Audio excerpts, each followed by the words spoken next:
And we are back. Hello everyone, this is Master Steve 89 from Ape Supremacy Entertainment with episode 15 of our little Metal Gear Saga series. And episode 15 is called I Thought She Was Your Lover. And this is going to be a rather gameplay heavy episode. And we've finally reached our destination. We are in Vorgin's research facility. And it is a rather open area divided into a couple of different arenas, I'd say. So... Oh, I've got the wrong gun. I had the wrong gun out. Oh my god, I just fucking killed the guy. Yeah, it's a rather open area, as I was saying. So you have to use what little, hideouts there are in order to get through here without being seen, which is... It's not too difficult, but you do have to look out a lot. Because it's really easy to miss one of them. You have to look for their legs and their feet. That is how I do it, at least. And as I was saying, this is going to be a rather gameplay heavy episode. And at the end of the episode, we are going to have a really long series of cutscenes, which I am going to interrupt and end the episode and continue tomorrow with the rest of it. The episode tomorrow is going to be completely silent on my part, because it is one of the key moments in the Metal Gear series, because we are going to find out some things about Snake. And it's just... The scene is so intense, it wouldn't make sense to even speak anything during it, after it, about it. Doesn't make sense. So we're going to have to do some explaining and some discussion about it in the episode that comes after the silent episode. But now let's focus on what we are seeing here. We have crossed the first area in Grozny Grad, and we are trying to get into the main base where they are actually conducting the research. And the problem I have here also in Grozny Grad is that my camouflage, I don't have a better camouflage than the black one. I don't know, I must have missed one, because there are camouflages that are for like this base area thing, or for concrete. I know there are some, but I must have missed them in this playthrough. I have always loved this about when I first saw this, like peeking around the corner in Metal Gear Solid 2. I was already in love with the series, even though I didn't know anything about it. Metal Gear Solid 2 was the first Metal Gear I played, because we didn't have a PlayStation when Metal Gear Solid 1 came out. And we got the PlayStation 2 then, like many people, and everybody was talking about this Metal Gear series, and I heard about the Metal Gear series, and I heard that it was so goddamn awesome, but I didn't know anything about it. So I played Metal Gear Solid 2, I was flashed like crazy, because it was such a different game. Because you had to sneak around, you were really vulnerable. I didn't take offense with Raiden in Metal Gear Solid 2, because I didn't know Snake. And I fell in love with the series. I played through Metal Gear Solid 2 immediately, like, I don't know, 10 times maybe. And after that, I started playing Metal Gear Solid 1. Yeah, but the thing is, with this little peeking action you can do around the corner, that is, I was rather young, and that was something I found so amazing and so cool, and I really liked Snake immediately because he could peek around a corner. That's stupid, but it's true. So, now that we are in the research facility, of course we are going to equip ourselves the scientist camouflage. Yeah, I saved the game there. I did a little cut because I always like to take that out. It just takes up time in the episode and, well... Huh? Yeah, I'm just a scientist. Don't look at me. Oh my god. Most dangerous room ever. Because the thing is, as we've seen in this other research facility that was, I think, called Granin Research Facility, the scientists, they can discover that you are not one of them. And that is something I don't like Kojima did. Because he submitted to pressure from the fans. This dude here, this dude looks like Raiden. This dude looks like Raiden, and he made fun of him and made him look gay and made him look like a complete pansy. Which is, I get why he did that, because people were so upset when they had to play Raiden in Metal Gear Solid 2, which is a spoiler if you haven't seen the game, but I guess everybody knows about that. It was this, like, crazy twist that everybody is complaining about.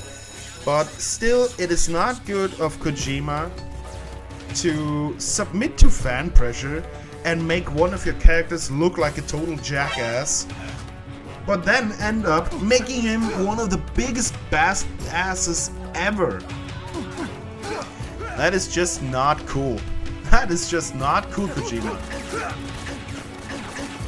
Now, back to the action. I couldn't open this door, so I completely on purpose rang the alarm so I could get through the door. Totally on purpose, and now I have to go Rambo. And this is gonna take me a while to, you know, get out of the alert phase, because everybody in this fucking facility is attacking me now. But I am Big Boss. I can do it.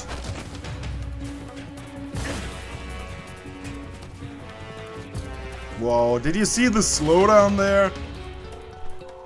I made Metal Gear Solid 3 slow down. Get here! Come on, grab him! Butts!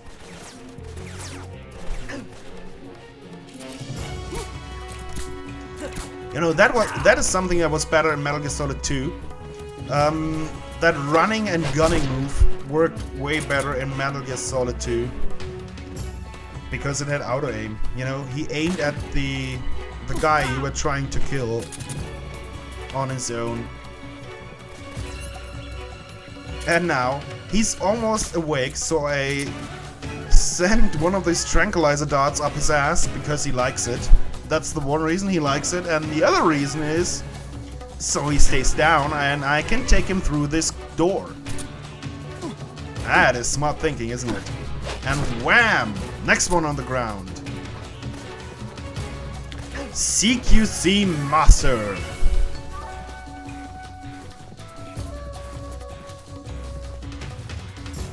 Yeah. Also, now that I think about it, the next scene is made even gayer by the fact that I am wearing the naked camouflage. I didn't even think about that.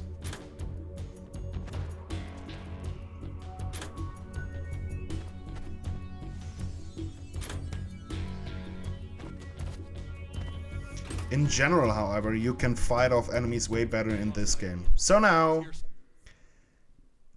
let's watch the cutscene and what they did with Raiden. Whoa, dude. What is going on here?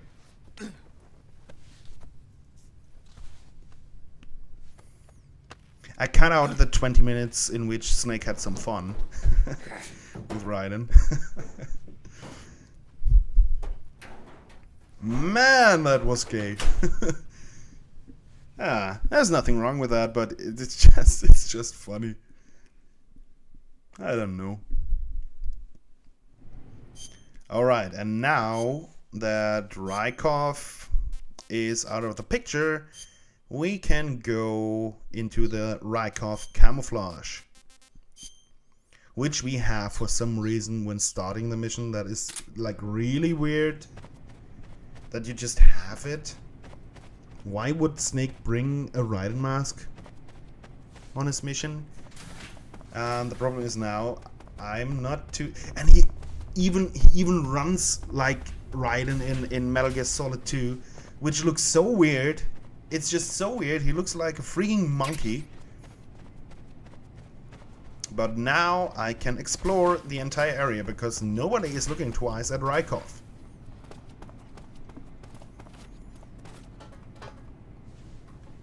Which I used to, you know, farm some ammunition and farm some medicine and all that. And this game is really dark at times.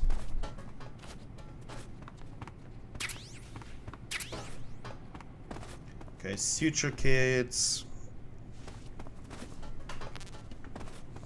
I'm bandaged out. I think you only need the bandages for when you break bones.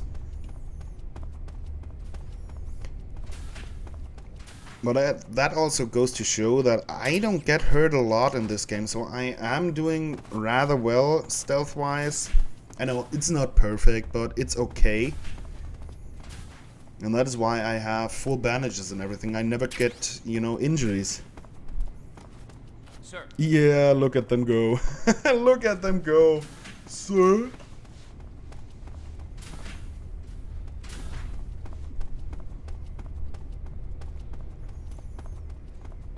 Let's go in the women's room. Stomach is growling again. Man, I need to load up my stamina. I wonder if they are weirded out by the fact that Raiden is eating a snake just like in the middle of the room? In the locker room? Then again, when I think about it, eating a snake for Rykov might be something he does regularly. Oh no, it's rotten. And now I have to take this medicine, you know, stomach medicine. Because you can actually get sick when you eat rotten food. And if you are sick, I'm not sure if your health meter depletes, but your stamina meter is going down seriously quick. Right, now I can even go in here. But these scientists, they don't salute me. Maybe I should kill them. How dare them? How dare they? Alright. Now we are going to get ourselves our first look at the Shagohod, the Metal Gear thing in this game, up close, you know. There it is. There is the Shagohod.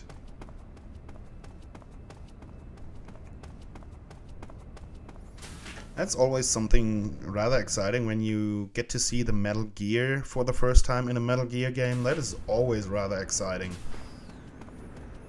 And now I'm going to go silent because we are going to have ourselves some cutscenes. So I hope you enjoyed this episode, and please don't forget to comment and subscribe if you liked what you see. And please remember to check back when the next episode of Metal Gear Saga is going to be around. So see you then, and bye bye.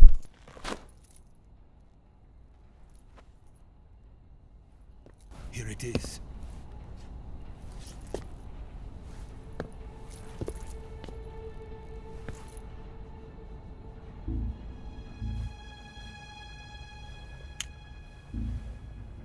You can count on me.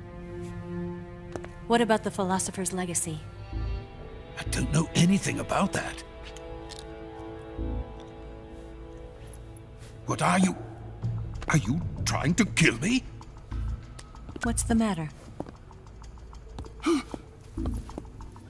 I know nothing, I swear it.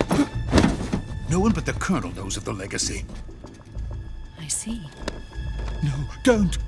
Oh!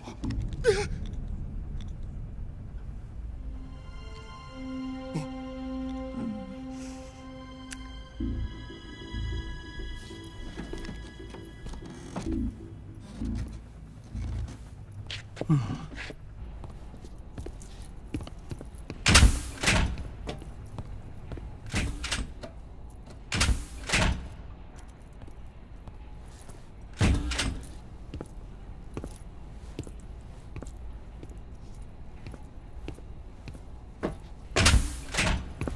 there? You're the man from the CIA. What are you doing here? I told you before, didn't I? I'm going to get you out of here. A man of honor, just like your commander. But I'm afraid you're too late. Too late? Don't tell me. The Shagohods. Exactly. The final preparations for Phase 2 are complete. Sokolov, what exactly is Phase 2? To put it in technical terms, it's a composite range extension system for medium-range ballistic missiles.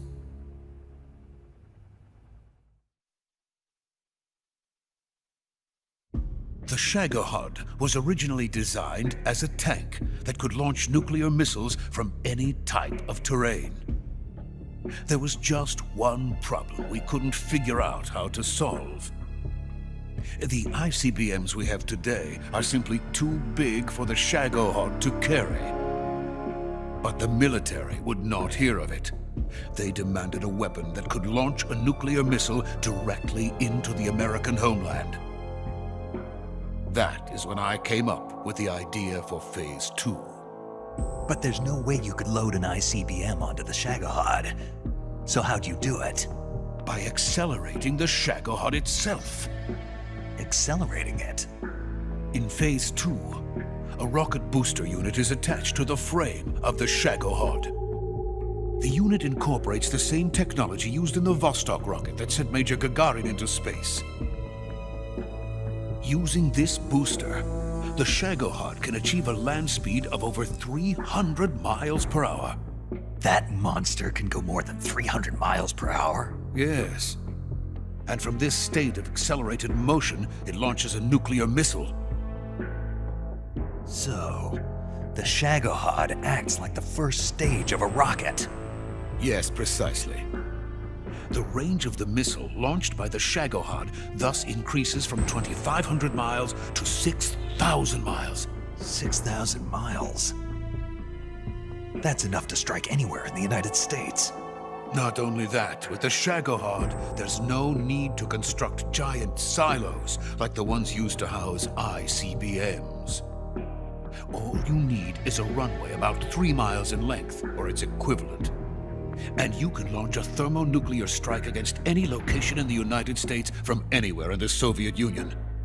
It cannot be detected by spy planes or satellites. It's a mobile fortress, capable of deploying in secret and launching its payload at any time. A weapon from hell.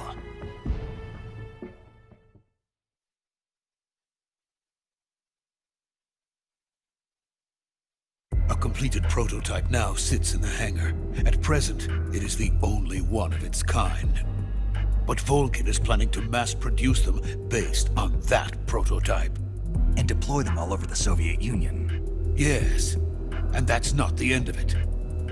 He's going to ship them to Eastern Europe, to Asia, to all the countries of the Eastern Bloc. Even worse, he intends to use the Shagohod as bait to foment armed uprisings among dictators, ethnic insurgents, and revolutionary groups throughout the Third World. His funds are nearly limitless. He could start mass production tomorrow if he wanted. The reason that tensions between East and West have settled into a Cold War is because each side fears the other's power. Deterrence. The idea of using threats to keep one's enemy in check is the perfect word to sum up this state of affairs. But the Shagohod goes far beyond the level of threat. It will render the concept of deterrence utterly meaningless. If such a weapon is unleashed on the world, it will not be long before all nations are engulfed in conflict. The Cold War will end, and the entire planet will be consumed by the fires of war. Volkin and the Shagohod will be at the center of it all. So you see, it's already too late. No, it's not too late. What do you mean? We've still got a chance. All we have to do is destroy the prototype and the whole facility before they can mass produce it. But Just tell me what I need to do to destroy this place. all right. The liquid fuel used in the rocket engine is stored in a tank. If you can blow it up somehow, some C3 ought to be enough to blow the entire hangar to smithereens. C3? You mean that cutting-edge plastic explosive? It could be molded into any shape. The bomb of the future. Where can I get it? There was some in the armory here, but it's gone now. It was stolen by a female spy who was here a minute ago. Eva? No, that's not her name. Her name is Tatiana. She made her way in here by becoming Volkin's lover. I thought she was your lover. Mine? Oh no, she is Volkin's lover. This is my lover.